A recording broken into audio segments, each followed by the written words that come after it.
Hi friends, எல்லாருக்கும் வணக்கம். இன்றைக்கி நம்ம அன்பரசி கிச்சனில் என்ன பார்க்க போகிறோம் அப்படின்னா பீஸா சாஸ் எப்படி செய்கிறதுன்னு பார்க்க போகிறோம்.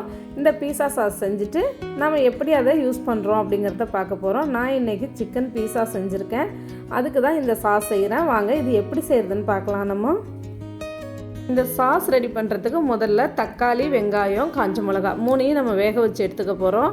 இந்த தக்காளியை மேலே இருக்க கண் பகுதியை எடுத்துகிட்டு பின் சைடு ப்ளஸ் மாதிரி நம்ம கட் பண்ணி விட்டுடலாம். ப்ளஸ் மாதிரி கட் பண்ணி விட்டுட்டு நம்ம தண்ணியில் போட்டு வேக வச்சோன்னா தோல் உரிக்கிறதுக்கு ஈஸியாக இருக்கும். பாருங்கள், இப்போ இதை நம்ம கட் பண்ணிட்டோம். அடுத்தது ஒரு கடாயில் தண்ணி கொதிக்க வச்சுருக்கோம். அந்த தண்ணியில் இந்த தக்காளி, வெங்காயம், காஞ்ச மிளகா மூணையும் சேர்த்துடலாம். இப்போ இது எல்லாத்தையுமே நல்லா ஒரு மூடி போட்டு நம்ம வேக விடலாம். பாருங்கள், நல்லா கொதிச்சிட்ருக்கு. இப்போ இதை திறந்து பார்க்கலாம். திறந்து பார்த்துருக்கோம். தோல் எல்லாமே தக்காளி கழட்டிக்கிட்டு வந்துருச்சு. நல்லாவே வெந்துருச்சுன்னு தெரியுது. இப்போ இதை ஆஃப் பண்ணிவிட்டு இதெல்லாம் எடுத்து ஒரு பாத்திரத்தில் வச்சுக்கலாம். அவ்வளவுதான், நம்ம எல்லாத்தையும் எடுத்து வச்சுட்டோம். இப்போ இதை ஆற வச்சு தக்காளியில் இருக்க தோலெல்லாம் நம்ம உரித்து எடுத்துடலாம். இப்போ பார்த்தீங்கன்னா இது எல்லாமே நல்லா ஆறிடுச்சு. இப்போ இந்த மிளகாயில் இருக்க விதையெல்லாம் எடுத்துடலாம். எனக்கு காரம் ரொம்ப வேண்டாம் அப்படிங்கிறதுனால நான் எடுக்கிறேன். நீங்கள் காரம் வேணும்னா போட்டுக்கோங்க. அதுக்கப்புறம் இந்த தக்காளியில் தோல் எடுத்துட்டோம். தக்காளி, வெங்காயம், இந்த மிளகாய் எல்லாத்தையும் நல்லா பேஸ்ட்டாக அரைச்சிக்க போகிறோம். இப்போ பாருங்கள், நம்ம அரைச்சி எடுத்துகிட்டு வந்த பேஸ்ட்டு இந்த அளவுக்கு இருக்கணும். ரொம்ப நைஸாகவும் அரைக்கக்கூடாது, ரொம்ப குறகுறப்பாகவும் அரைக்கக்கூடாது. இந்த பதத்துக்கு நம்ம அரைக்கணும். அடுத்தது நான் 4 பல் அளவுக்கு பூண்டு எடுத்திருக்கேன். இந்த பூண்டை பொடியாக நறுக்கி வச்சுருக்கேன். பூண்டு நிறைய கூட போட்டுக்கலாம். உங்களோட பூண்டு வாசனை உங்களுக்கு பிடிக்கும் அப்படின்னா 10 பல் அளவுக்கு கூட நீங்கள் பூண்டு சேர்த்துக்கலாம். அடுத்தது கடாயில் கொஞ்சம் எண்ணெய் ஊற்றிட்டு எண்ணெய் சூடானோன்னா நம்ம நறுக்கி வச்சுருக்க பூண்டு அதில் சேர்த்து நல்லா செவக்க வறுத்துக்கலாம். பூண்டு நல்லா இந்த அளவுக்கு வறுந்ததுக்கப்புறம் நம்ம அரைச்சி வச்சுருக்க பேஸ்ட்டை இதில் சேர்த்துக்கலாம். சேர்த்து நல்லா கொதிக்க விடலாம். இது கொதிக்கும் போது மேலெல்லாம் தெறிக்கும். அதனால் நம்ம ஒரு மூடி போட்டு தான் இதை கொதிக்க விடணும்.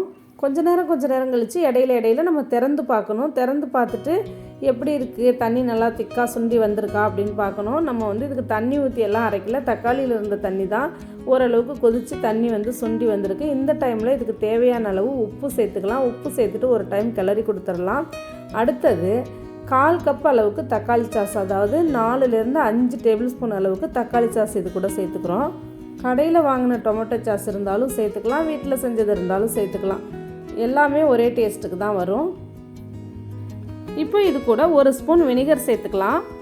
கொஞ்சமாக சில்லி ஃப்ளேக்ஸ் சேர்த்துக்கலாம். உங்களுக்கு காரம் அதிகம் வேணும்னா நீங்கள் நிறைய கூட சேர்த்துக்கலாம். நான் 1/4 ஸ்பூன் அளவுக்கு தான் சேர்த்துருக்கேன். அடுத்தது இது கூட 1 ஸ்பூன் மிளகுத்தூள் சேர்த்துக்கலாம்.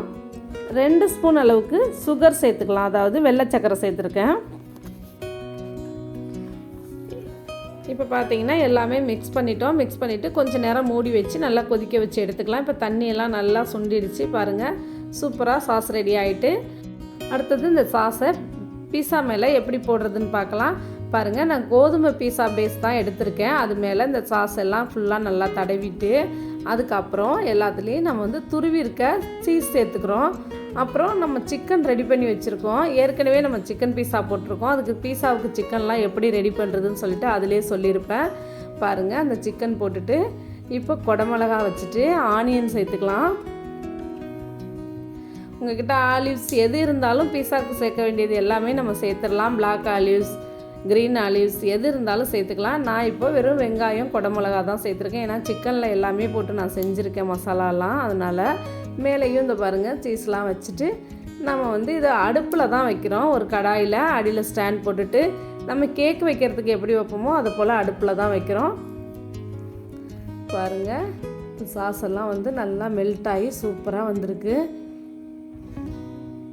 இதை போல் பீஸா சாஸ் நீங்கள் செஞ்சு நீங்கள் வீட்டிலையே பீஸா செய்யும்போது யூஸ் பண்ணிக்கங்க. உங்களுக்கு இந்த பதிவு பிடிச்சிருந்துச்சுன்னா லைக் பண்ணுங்கள், ஷேர் பண்ணுங்கள், கூடவே சப்ஸ்கிரைப் பண்ணுங்கள், பக்கத்தில் இருக்க பெல் பட்டனை கிளிக் பண்ணிங்க. நன்றி, வணக்கம்.